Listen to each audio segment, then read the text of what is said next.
You know, India's telecom market is the second largest in the world and is growing daily. By March 2025, there were 1.2 billion connections. Of these, 1.16 billion were wireless users and 940 million plus were internet users. This means that approximately 85 out of every 100 people have a phone. And why not? Do you remember the last time you saw someone without a phone? I don't. And listen, broadband users were only 150 million in 2016. Now there are 940 million plus, a six-fold increase in 8 years. Experts say this sector will grow approximately 10% in the next 5 years. Because 500 million, I repeat, 500 million new internet users are going to join smartphones and cheap data. So, this telecom war is going on in full swing. But how did it all start? Where did it start? From BSNL's monopoly to Airtel's arrival, Jio's 4G explosion, then 5G, and now Airtel's comeback. So, I'm your host, Swati, and today we'll learn about this telecom war. Let's get started. Before 1990, telecom meant cable telephones. Who were the two major players? BSNL and MTNL. BSNL across India, MTNL only in Delhi and Mumbai. Then came the National Telecom Policy of 1994-95, which allowed private players to enter the market. Early entrants were BPL Telecom, B Cellular, Max Touch, and a few other regional players. Do you know when India's first mobile call took place, and between whom? Let us know in the comments section. So, the increase in competitors had a direct impact on call rates. Call rates dropped from 16 rupees per minute to 1 rupee per minute. As a result, mobile phones became affordable for the middle class. Operators also launched new offers to attract more customers, such as SMS packs, prepaid and postpaid plans, and various bundled deals. Marketing also enjoyed a golden era. Airtel's "Express Yourself" jingle resonated in every household, and everyone still remembers the "Haj Ki Pag" ad.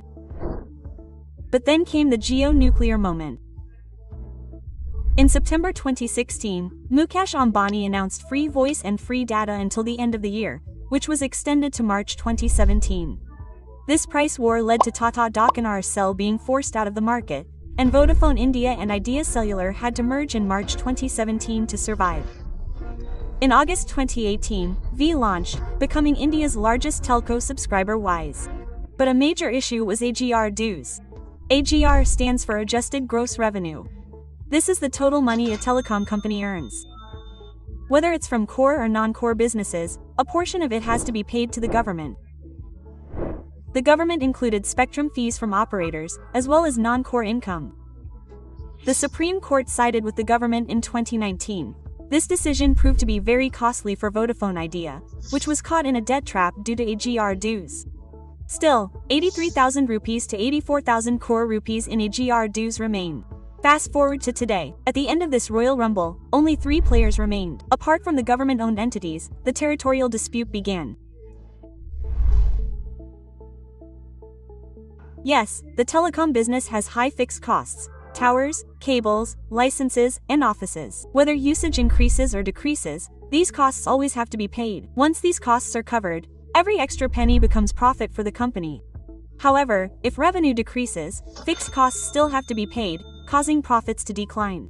Apart from this, understand another important term: ARPU, which means average revenue per user. This means how much money a company earns from a single customer. For example, if Airtel has 100 million users and revenue of 12,000 crore rupees, then ARPU is 120 per user. A high ARPU obviously means the company is in good health and its customers are happy. So, there was a price war in India. Everyone made their plans so cheap that it became difficult to run the business. Then, after 2019, 4G arrived. Prices stabilized, and companies focused on increasing ARPU. Reliance Jio increased its plan rates by 40% within a short period of 4G's launch, and in the next 5 years, companies increased it a total of 3 times. Then, in October 2022, India rolled out 5G. Now, the real competition is not based on price, but on ARPU, or revenue per user. And to understand the winners of this race, we'll look at these 3 things: subscribers, ARPU, and AGR news. So, with this understanding, let's discuss who's really winning in India today.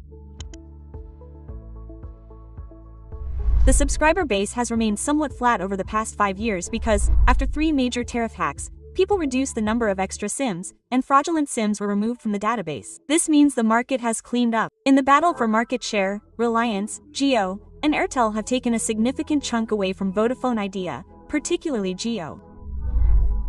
Although Jio's growth slowed last year, the game today is not just about subscribers, but about increasing their screen time and ARPU. It's crucial to offer OTT, broadband, and smart home services all in one. When internet, OTT, and broadband are available on a single connection, customers stick around longer, and the telco gains higher ARPU and loyal users. This is why Airtel's ARPU has grown at a CAGR of 15% over the past 5 years. This means it's attracting premium users and demonstrating pricing power, which is a big boost for profits. Meanwhile, Vodafone Idea was unable to expand its network due to AGR, Advanced Grievance Redressal, due to which users continued to shift to Airtel and Jio. But the next question should be, how did Airtel win such a big game? We'll address this question in 8 key points. First, strong financials and debt reduction. Airtel achieved 15.5% top-line growth in FY25, and its balance sheet is progressively lightening. Additionally, it has reduced both debt and capex, as rural network rollout is mostly complete. Selective 5G and radio expansion remains, in low-coverage circles like Madhya Pradesh, Maharashtra, and Gujarat. Second, pan-India 5G rollout and premium pricing. 5G rollout began in October 2022, and by FY25, 135 million users were active on 5G. Airtel has an edge over Jio due to its premium plans, the benefits of which are reflected in ARPU. Third, rapid broadband growth. Fiber network in 629 cities, 1.7 million new broadband connections every quarter, an extreme fixed wireless access device, its flagship product, is now breaking data usage records in 2,500 towns. Fourth, 5G monetization hasn't yet begun. Currently, users are getting extra speed without any price increase. However, management says prices will increase and ARPU will grow. In addition to 5G mobile, the enterprise and infrastructure business is also growing. Fifth, enterprise and Airtel business segment. Parallel to this, Airtel is also quietly scaling its B2B stack. The Airtel business segment is worth over 5,000 crore rupees, with double-digit growth and better margins than consumer mobile. The launch of subscription cables and Sovereign Cloud has created a strong presence in the government and fintech sectors. 6. Data centers and cloud growth. An X-data center platform is expanding aggressively. There are plans to double capacity in 18 months. Partnerships with Google Cloud and AWS are already live. This is a capital-light, high-margin engine, where both scale and stickiness come into play. 7th, digital payments and Airtel Payments Bank. 2,900 crore rupees revenue, 35% year-on-year growth, 96 million active users, 3,600 crore deposits, microloans from a tie-up with Bajaj Finance, insurance, and recharge credit lines specifically for rural users. And lastly, foreign expansion and Indus Towers. Airtel is quietly outperforming in Africa as well. Yes, Airtel Africa reported 3.5% revenue growth and 36% EBITDA margins in FY25. Another important piece of Airtel is Indus Towers. It is India's largest mobile telecom infrastructure company, and Indus Towers are becoming the backbone for other operators' 5G rollouts. Indian Airtel has a stake of around 48% in this. Operates over 200,000 active towers. In the future, Indus Towers offer monetization potential for fixed wireless broadband, private 5G, and HD computing. So, what do we understand from this? Airtel has built an integrated digital ecosystem across mobile, broadband, enterprise, cloud, payments, telecom infrastructure, and African markets. While Vodafone Idea struggles, and Jio has scale, monetization remains fragmented. Airtel's ARPU is better, the capex cycle is almost complete, and the engine for enterprise and digital payments growth is ready. This makes Airtel a capital-efficient, full-stack digital utility that is positioned to be a strong compounder in the long term. This is why value investors like PPFS Flexi Cap Fund have entered the stock's holdings. In light of the fact that Airtel is relatively overvalued on almost all valuation metrics. So, the picture is clear now. Phase 1 was a brutal price war. Everyone slashed their rates. The market consolidated, which was very painful. Phase 2 is underway, where telcos are building their real business through the 5G rollout, ARPU enhancing strategies, and digital bundling. This means the race to sell data is over. Now the race to capture the entire ecosystem begins. And Phase 3 is the game of the future.